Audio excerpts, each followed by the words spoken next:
200 करोड़ तू जेब में लेके घूम दे। इतना पैसा है विवेक बिंद्रा को आपको पता नहीं है, आइसबर्ग है उस। भाई हमको नहीं पता है भाई, हम इतना पैसा हम नहीं देखे हैं।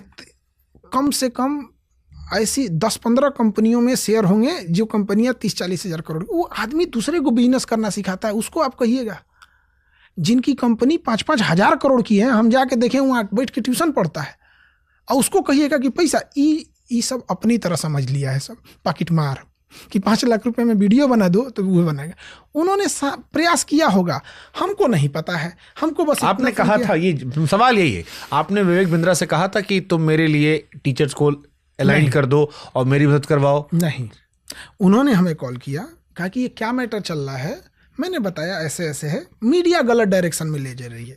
उन्होंने कहा कि ठीक है मैं देखता हूँ, मेरे से जो बन सकता है। उसके बाद मेरा मोबाइल ऑफ हो गया क्योंकि एंटीसिपेटरी बेल का डेट आ गया। 3-4 दिन बाद हम ऑन किए तो ये जो ईमानदारी का चोला पहन के घूम रहे हैं लोग, ये गए काहे थे वहां पे? बट ये तो आपके भी दोस्त रहे हैं, आपसे बातचीत रही है, आपके भाई के फंक्शन सब लोग रहे हैं। सब लोग पत्नी को लेके आते थे, नागिन डांस करते थे लोग, सब लोग हमारे यहाँ। तो आपने पूछा नहीं कि क्यों खिलाफ गए? फिर हम आप क्या लिए पूछेंगे? इस लोग से क्या मतलब, आपको लगता है क्या कि क्या फर्क पड़ेगा?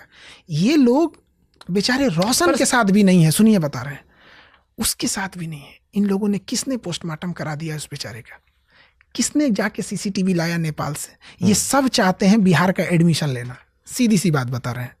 ये सब चाहते हैं कि कैसे हम उनको अपने प्लेटफॉर्म पे ले आदे, सिंपैथी दिखा के वो सोच रहा हम अपने प्लेटफॉर्म। एक टीचर दिल्ली का, ये हम मैथ वाले जयचंद का बात नहीं कर रहे हैं, आदित्य रंजन की भी बात नहीं कर रहे हैं, गगन प्रताप की भी बात नहीं कर रहे हैं, उन्हीं के जात के हैं। हम किसी टीचर का नाम नहीं लेंगे, बड़े नामी चेहरे हैं, अपने आप को सबसे बड़ा सीनियर बोलते हैं। इतना खराब लगा कि वो फ़ोन पे हमसे बात बोले कि एक काम करो, ऐसे है वैसे है, गलती हुई है, माफ़ी मांगो। हम कहे कि नेपाल की घटना, उनके दोस्तों ने उनको मिर्गी की दवा खिलाई है, वो माफ़ी मांगी उस चीज़ को। उन लोगों को केवल बिहार के बच्चों का एडमिशन चाहिए था। इन्हें लगा कि खान सर अब ख़त्म, अब हम कौन एडमिशन लेंगे। तो इस पे नीतू मैडम ने धो दिया कि 4 दिन बाज नहीं उड़ेगा तो आसमान पे कबूतरों का राज नहीं हो जाएगा।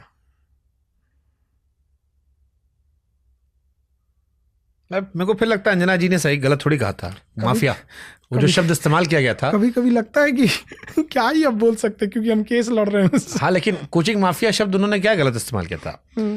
चलो मैं फिर पूछता हूँ, अंजना जी का टॉपिक है, आपने उनके बच्चे का जिक्र कर दिया था। बहुत सारे लोगों को लगा कि अंजना ओम कश्यप से कहना कि जबान खींच लेंगे, थूकेंगे, बेटे का जिक्र करना, ये खान सर का बिलो द बेल्ट था, शिक्षक का संस्कार नहीं होना चाहिए था, पत्रकारिता से दिक्कत थी, आलोचना करते, शरीर जबान तक क्यों गए?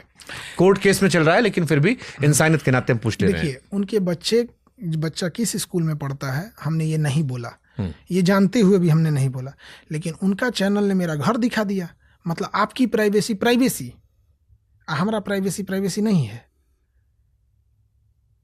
तो जब ये चीजें होंगी तो थोड़ा ऊपर नीचे होगा।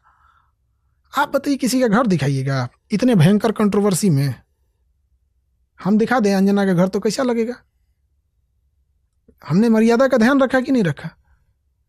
शब्दों में नहीं, मतलब खुलासे में, वो तो ऊपर नीचे हो खुलासे जाएगा। में हो सकता है, शब्दों में तो नहीं रखा था आपने। इस बात को मैं भी कहूंगा, हाँ नहीं रखी, बिलो द बेल्ट था वो। हाँ बिल्कुल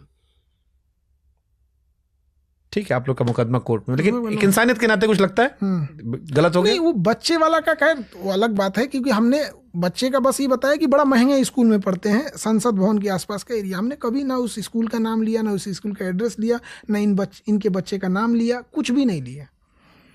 हमने तो बस इशारा किया, तो खुल के दिखाए थे। ये तो फर्जी चाचा को चाचा बना दिए सब। आप कह रहे हो कि दोनों तरफ से बिलो द बेल्ट काम हुआ? बिल्कुल। अब आप किसी पे बोलिएगा तो अब